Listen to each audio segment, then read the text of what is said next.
This is too high. It's gonna be too high now.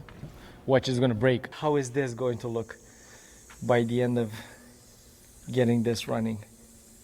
Because it will be working, I promise you. It doesn't know it, but it will. It always does.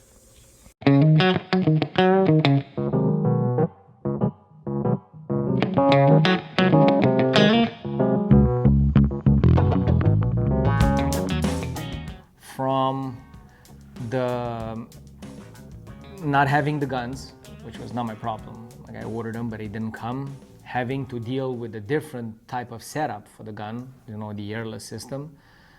Then Frankensteining it, and whatever I did mechanically to it working, but then the mechanics of the machine stopped working because it was stored for so long.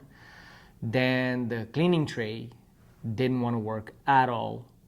Then the leveling that I've done to the whole table and the spray chamber had to be changed because of the cleaning tray. What else? We're learning something new today. So now I'm gonna try to take the air from the one that's working. And let's see. Now it could be that we have a problem with the gun. It could be a problem that we have a problem with the relay that opens and closes the valve. But most likely it's the gun. But it's a brand new gun. So that's really strange. Okay, so air.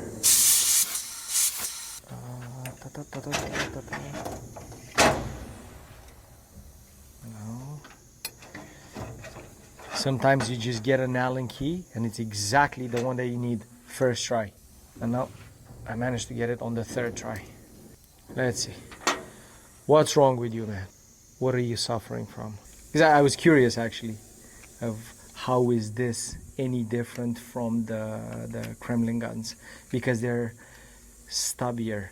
There's like same size width-wise, but they're way less long. Let's see.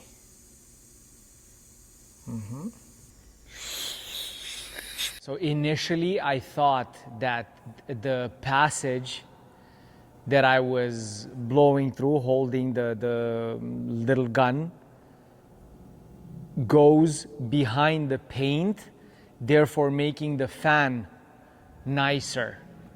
But no. Okay, come on. Essentially the air, the pressurized air, pressure is being built between the cap and the pin. And because the pin has a, where is it?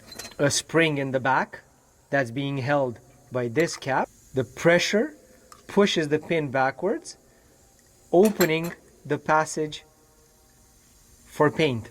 Ah, that's why the fan is so nice. Now I get it. Damn, that's smart. No, I think I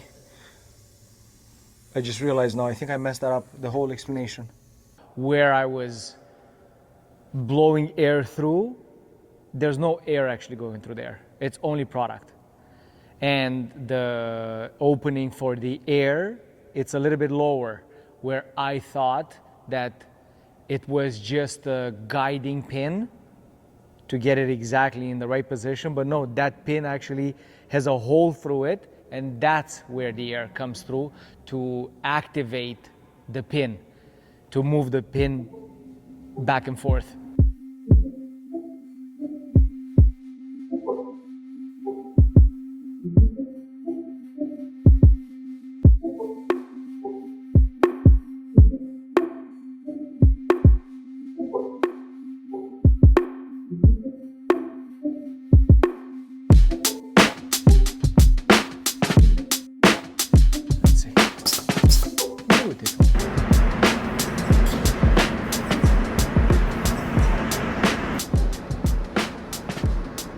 See this one, you can see how one of the nozzles is clogged again. I knew I will make it work. It always has to work.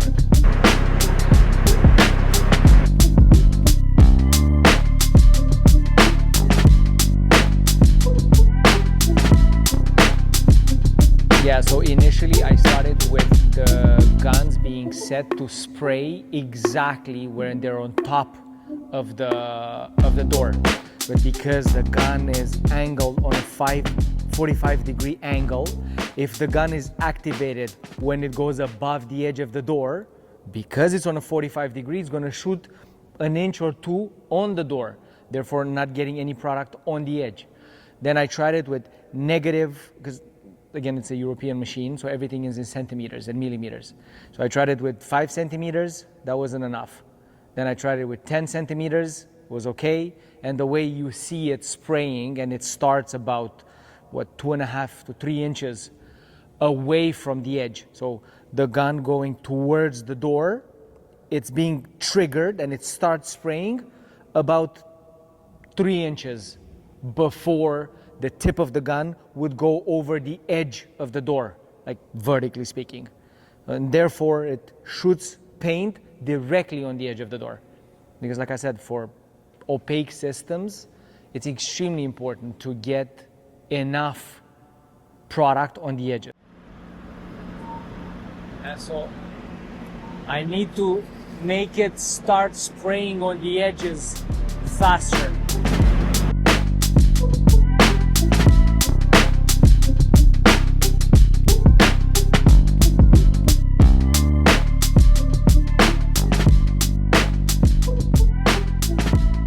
You want the gun to start spraying right before it goes over the edge of the door to make sure that you have product on the vertical part of the door.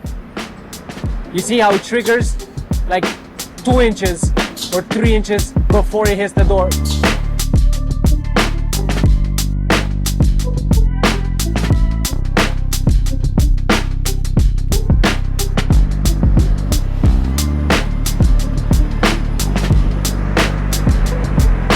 Printing doors.